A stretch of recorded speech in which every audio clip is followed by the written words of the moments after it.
Elle a dit en Île-de-France. La tradition une nouvelle fois respectée hier à Neuilly-Plaisance. La ville organisait une journée autour des moissons ludiques et pédagogiques. Le public a pu assister aux différentes étapes de la récolte à la transformation du blé. Louise Cléty, Marion David. C'est un véritable coin de campagne au cœur de la Seine-Saint-Denis. 4 mois après avoir été semé, le blé de cette parcelle communale de 500 mètres carrés est prêt à être récolté. Et c'est en famille que l'on vient apprécier le spectacle. Je voulais que ma fille voie ce que c'est un champ de blé et qu'elle participe, qu'elle voit comment on ramasse les grains de blé. Nos enfants n'ont jamais vu les moissons, donc on s'est dit que ce serait une bonne occasion de leur montrer ce que ça faisait et de leur faire une petite leçon de vie aussi. De la récolte à la farine, les plus jeunes ont retenu la leçon. On plante le blé, il pousse, on le coupe, on fait de la farine avec.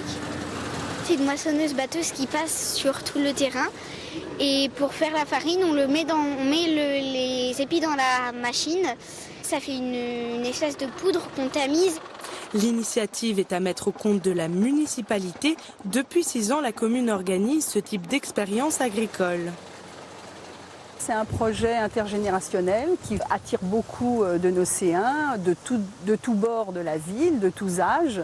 S'ils peuvent se dire que il faut préserver l'environnement pour justement pouvoir profiter de choses authentiques, ça serait bien, ça serait bien.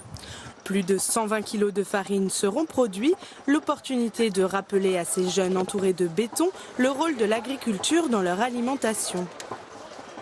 C'est très bien d'expliquer d'où vient le pain, la pédagogie, on en fait tous les ans et on leur explique et c'est toujours agréable d'expliquer notre métier et la transformation du grain. C'est de la farine semi-complète. Voilà. Beaucoup. Cette farine sera même servie à l'Élysée. Le chef est originaire de Neuilly-Plaisance et l'an passé, il a cuisiné les pommes de terre de la commune pour Emmanuel Macron et Donald Trump. Un mot de sport et de football pour finir en match en retard de la